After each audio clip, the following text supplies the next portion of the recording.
एक एक बेटी बड़ी दुखी हो गई, डॉक्टर की बेटी थी, उसने बड़ा, वेद जी की बेटी थी, वेद जी से जाकर कहा पापा मैं मेरी सास से बड़ी दुखी हो गई, इसको तो मर जाना चाहिए।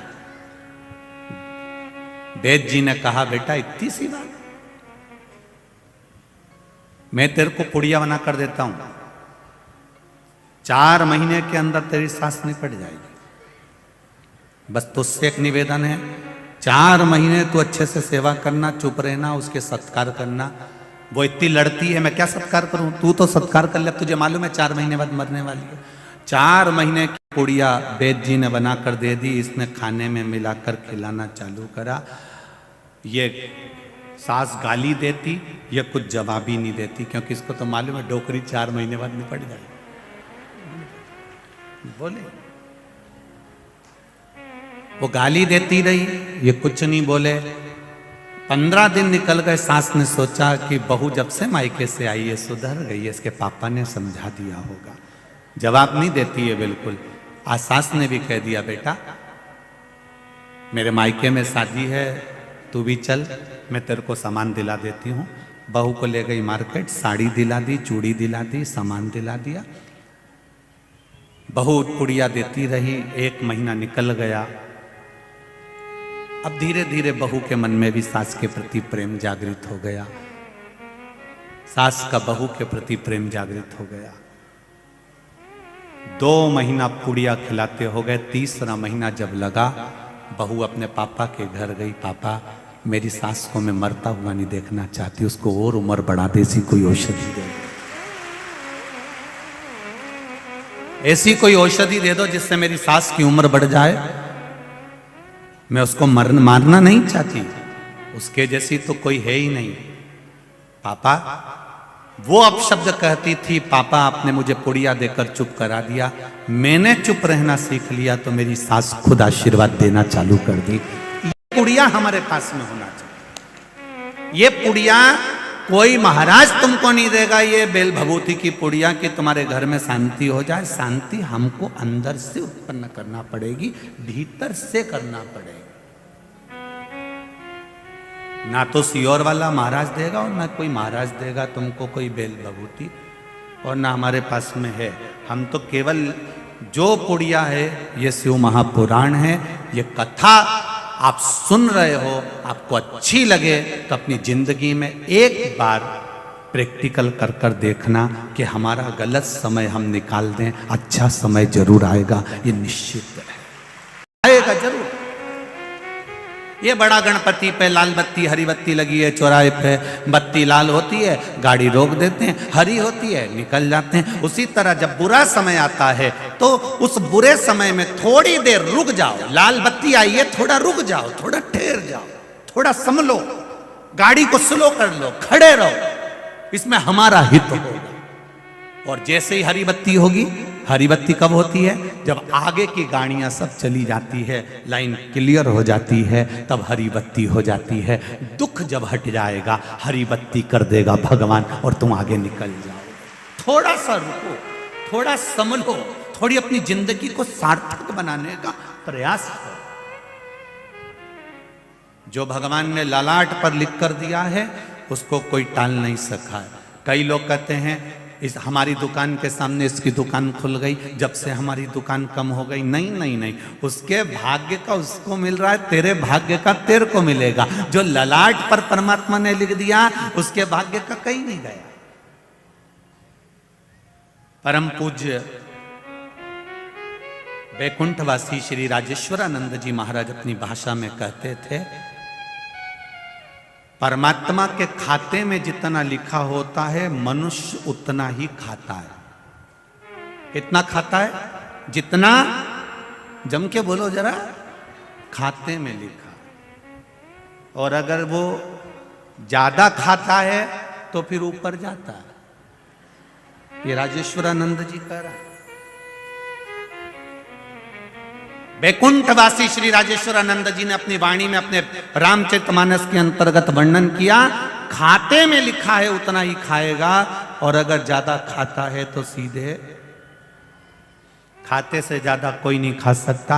कोई कहता है इसने हमारा भाग्य काट लिया, कोई कहता है इसने हमारी रोजी रोटी छीन ली, कोई कहता है हमारा ये काम छीन लिया, कोई कहता है इसने हमारा ये काम छीन लिया। नहीं नहीं, संसार में कोई पैदा नहीं हुआ जो आपका कोई हक छीन ले। आपके हक का आप 7 ताले में भी बंद हो जाओ, आपको आपके हक का मिलेगा जरूर। भगवान ने पेड़ दिया है तो पोषण भी करेगा जरूर, उसके ऊपर नीचे।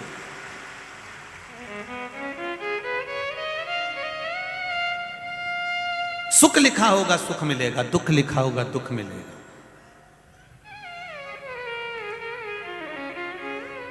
हमको तो इतना बड़ा कार्य मिल रहा था, हमको इतना बड़ा टेंडर मिल रहा था, दूसरे ने भांजी मार दी, वो टेंडर ले लिया। ले लेने जाना, उसने भाग्य में लिखा होगा तो इससे जोरदार मिलेगा। बस भरोसा मत तोड़ना, तो विश्वास मत छोड़ना, तो उस परमात्मा पर पूर्ण भरोसा कर कर रखना। और जब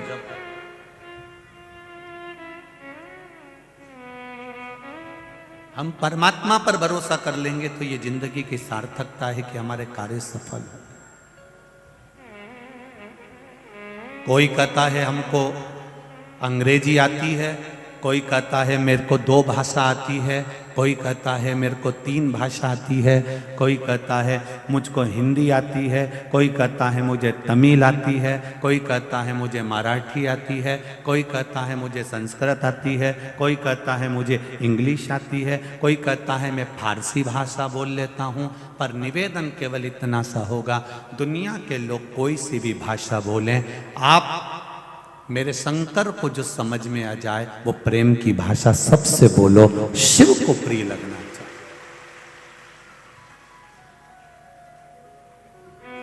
मेरे शिव को जो प्रिय लग जाए वो भाषा तुम्हारी होना चाहिए। मेरे महाकाल बाबा का जो प्रागट्य हुआ है उज्जैनी में, अवंतिकापुरी में, उस जगह पर कोई ना मंत्र पढ़ा गया था, ना कोई तप किया गया था, ना कोई साधना करी थी।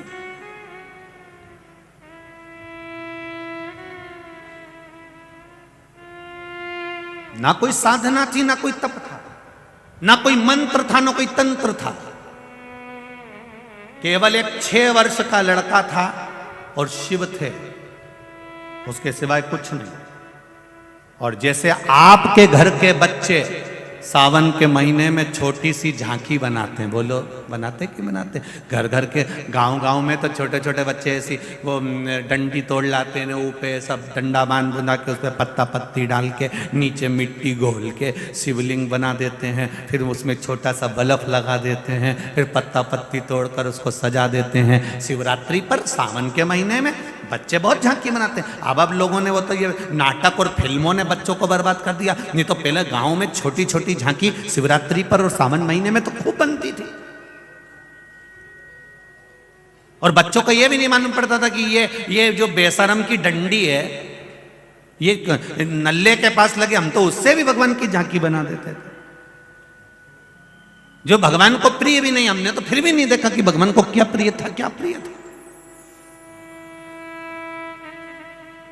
और जितनी जीजी ओन बैठी और जितना यहां जीजा ओन बैठा है, सब अंदाजा लगाकर बोलना, बचपन में तुमने भी तुम्हारे बाल्यकाल में भगवान कृष्ण के जन्मोत्सव की, रामोत्सव की और शंकर जी की खूब झांकियां बनाई होगी। नहीं बनाई होगी तो कहीं ना कहीं शंकर जी के मंदिर में जाके इतनी छोटी छोटी एक एक लोटा भर के अपना गांव की जीजियों के साथ में, छोटी छोटी पोरिया उनके साथ में, और सब एक साथ चली जाती और शंकर जी का मंदिर में लोटा भर के उंडेल के शंकर जी पे आ जाती। ये विश्वास,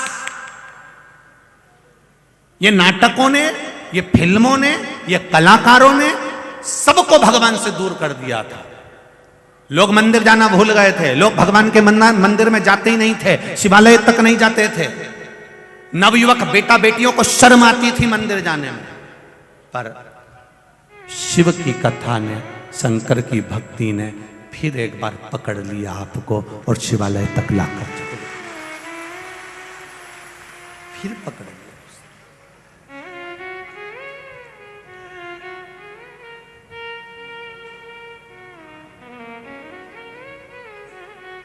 कितना शिव की भक्ति, कितना अनुमोदन।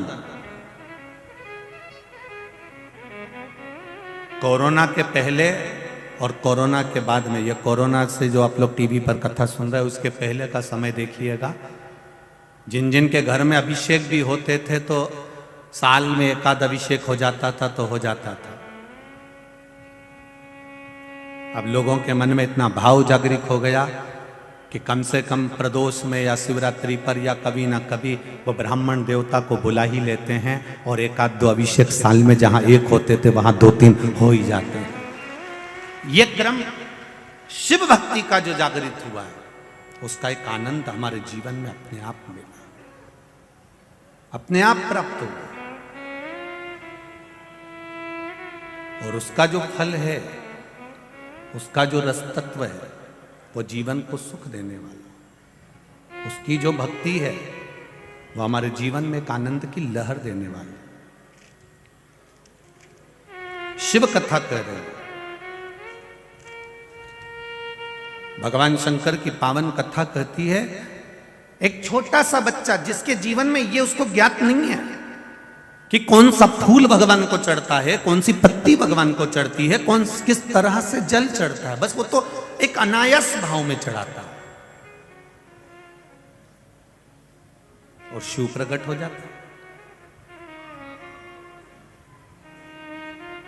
शनि महाराज ने तप करा तो काशी का शिवलिंग का निर्माण करा, चंद्रदेव ने तप करा तो सोमनाथ के शिवलिंग का निर्माण करा, नर्मदा जी ने तप करा, राजा मानधाता ने तप करा तो ओमकारेश्वर का शिवलिंग का निर्माण हुआ, भगवान कृष्ण ने तप करा तो ओम नागेश्वर शिवलिंग का निर्माण हुआ, पांडवों ने तप करा, नर नारायण ने तप करा तो केदारेश्वर शिवलिंग का निर्माण हुआ, बड़े बड़े शूरवीरों ने तप करा, भीम ने तो भीमाशंकर का निर्माण हुआ, गौतम बाबा ने तप करा तो त्र्यंबकेश्वर का निर्माण हुआ, रावण ने तप करा तो वैद्यनाथ जी का निर्माण हुआ।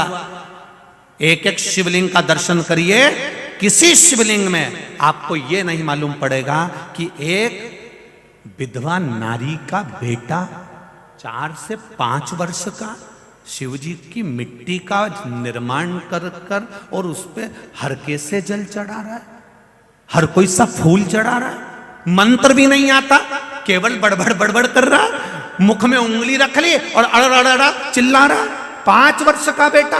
और शंकर भगवान महाकाल के रूप में प्रकट हो जाते हैं। यह दुनिया का पहला ज्योतिर्लिंग हो।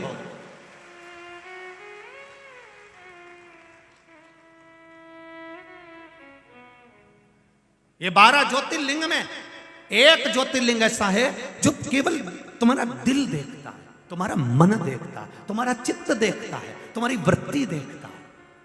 किसी ज्योतिर्लिंग में भगवान के नयन नहीं बनाए जाते, किसी ज्योतिर्लिंग में भगवान की मूंछ नहीं बनाई जाती, किसी ज्योतिर्लिंग में भगवान का चेहरा नहीं बनाया जाता, पर यह ज्योतिर्लिंग में भगवान का चेहरा भी बनता है।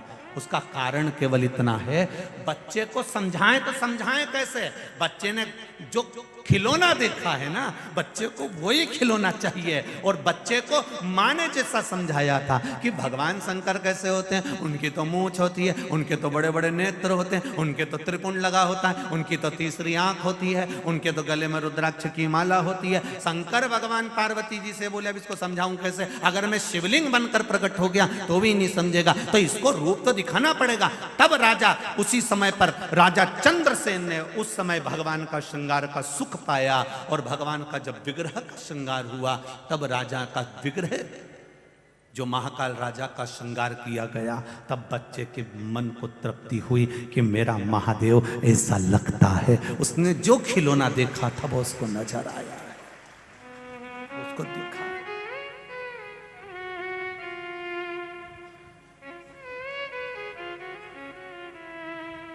उस बच्चे ने शिव जी से नेत्र मिला लिए थे। नहीं,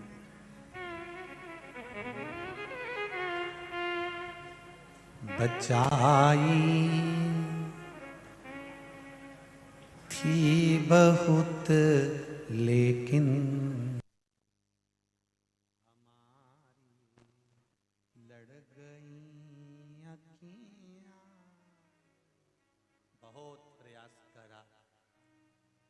भगवान सामने ना लड़े तो भी लड़ जाते हैं।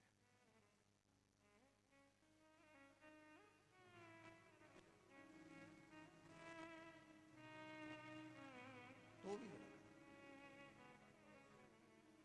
सखी रे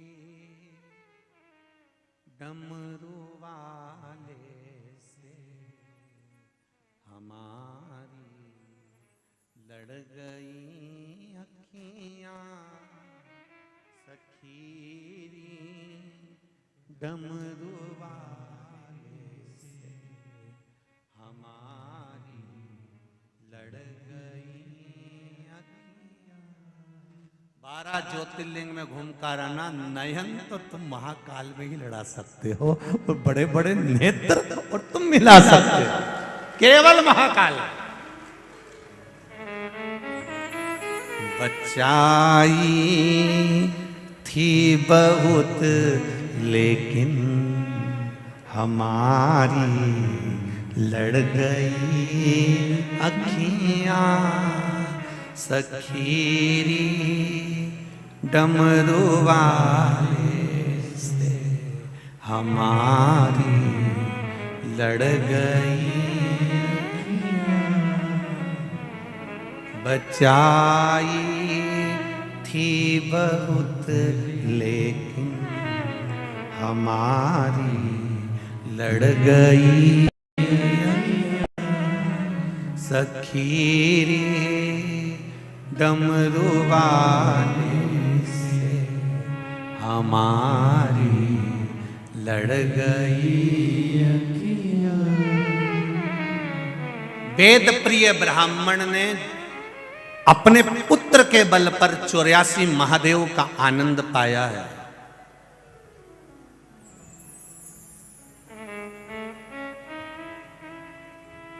चौरासी महादेव का आनंद पाया।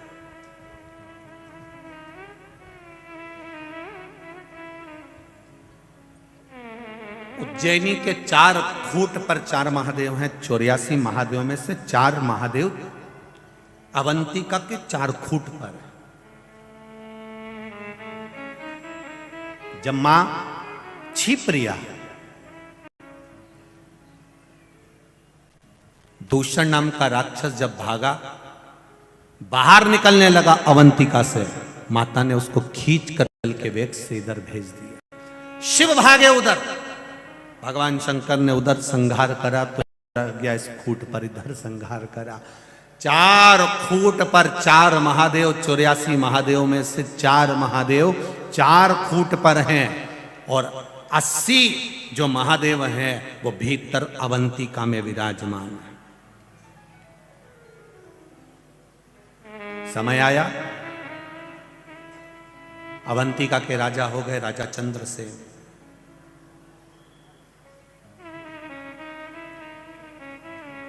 राजा चंद्रसेन ने नियम बना लिया, ये ब्राह्मणों की देन, ये अवंतिका में जो 84 महादेव है, ये ब्राह्मणों का सुख देने वाले, अपने बच्चों की जिसने बलियां दे दी हैं, अपने बच्चों को निछोड़ता हुआ जिन ब्राह्मणों ने देखा है,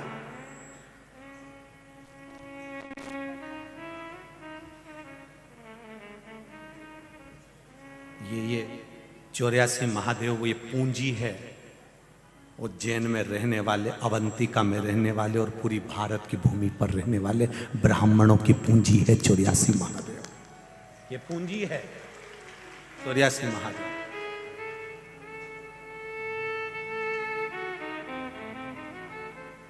कितना सुंदर कहा है स्कंद पुराण में और लिंग पुराण के अंतर्गत वर्णन करते हैं। अगर मान लो आपको उज्जैन पहुंचे और आपको थोड़ा जल्दी जाना है और आप 84 महादेव नहीं भी कर पाओ तो 4 खूट के 4 महादेव का दर्शन कर लीजिए, 84 महादेव का सुख प्राप्त हो जाए।